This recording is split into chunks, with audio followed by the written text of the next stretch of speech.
Bismillahirrahmanirrahim.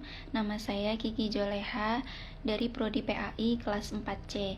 Di sini saya akan menyampaikan resum materi hari ini, mata kuliah Psikologi Belajar dengan materi yang berjudul Belajar dan Perilaku Belajar.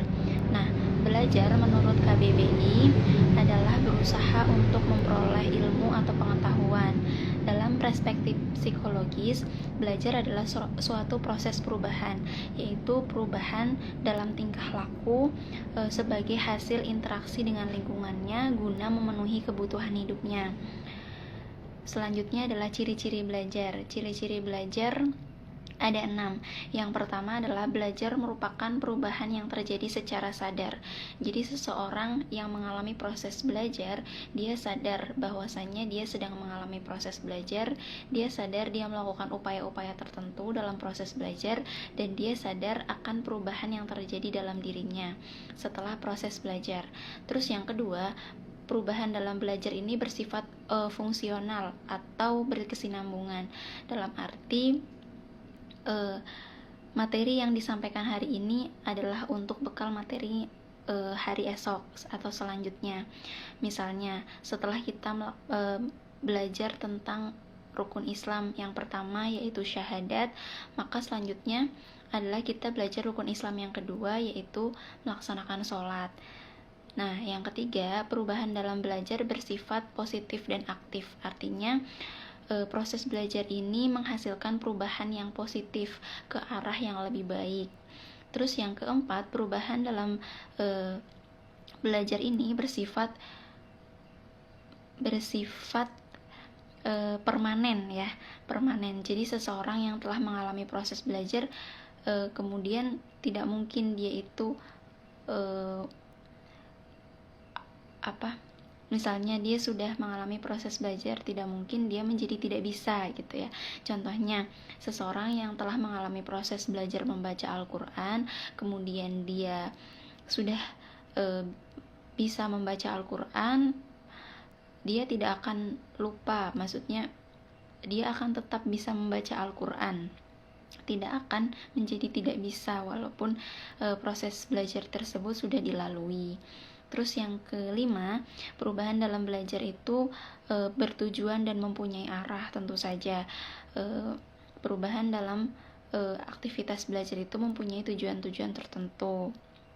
Terus yang terakhir, perubahan mencakup seluruh aspek tingkah laku. Jadi setelah seseorang mengalami proses belajar, dia akan berubah tingkah lakunya tentunya ke arah yang lebih baik. Selanjutnya saya akan membahas prinsip belajar. Prinsip belajar itu adalah landasan berpikir dan sumber motivasi dengan harapan tujuan pembelajaran akan tercapai dan tumbuhnya proses belajar antara pendidik dan peserta didik yang dinamis dan terarah. Nah, prinsip belajar ada 7. Yang pertama adalah perhatian dan motivasi. Ini sangat penting diberikan oleh pendidik kepada peserta didik agar peserta didik semangat untuk menjalani proses belajar. Yang kedua adalah keaktifan. Jadi peserta didik harus aktif dalam kegiatan atau proses belajar. Yang ketiga adalah keterlibatan langsung. Ya, jadi proses belajar itu tidak bisa digantikan. Apabila seseorang ingin belajar, maka dia harus terlibat langsung dalam proses belajar. Terus yang keempat ada pengulangan. Pengulangan ini untuk memperkuat atau memperkuat hafalan, memperkuat ingatan tentang suatu ilmu pengetahuan ya. Jadi proses belajar ini baiknya harus diulang gitu agar tidak lupa. Misalnya kita sudah mempelajari tentang ilmu tajwid, maka sebaiknya kita mengulangi kembali agar tidak lupa. Terus yang kelima, prinsip belajar ada tantangan. Ya, tantangan di sini merupakan hambatan sehingga memotivasi peserta didik untuk memecahkan hambatan tersebut. Nah, terus yang keenam adalah balikan atau penguatan. Jadi hasil yang baik ya diapresiasi oleh seorang pendidik, maka itu akan membuat motivasi atau berpengaruh baik kepada peserta didik itu sendiri. Terus yang ketiga adalah perbedaan individual.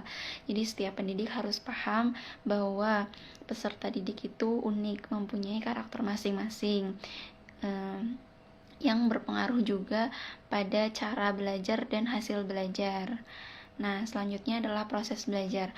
Proses belajar ini merupakan tadi yang sudah dibahas adalah proses individu mengubah tingkah lakunya dalam upaya memenuhi kebutuhannya.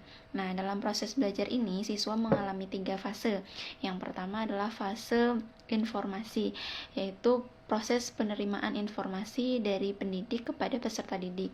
Yang kedua adalah fase transformasi, yaitu proses peserta didik menganalisa materi yang telah diterima dari pendidik. Terus yang ketiga adalah fase evaluasi atau tahap penilaian materi. Nah, wujud perilaku belajar. Wujud perilaku belajar itu apa aja sih? Nah, jadi wujud perilaku belajar itu biasanya menimbulkan perubahan pada kebiasaan. Tentunya kebiasaan akan menjadi lebih baik. Terus keterampilan akan menjadi semakin banyak. Misalnya, belajar memasak akan memiliki keterampilan memasak, belajar menjahit akan memiliki keterampilan menjahit, begitu seterusnya.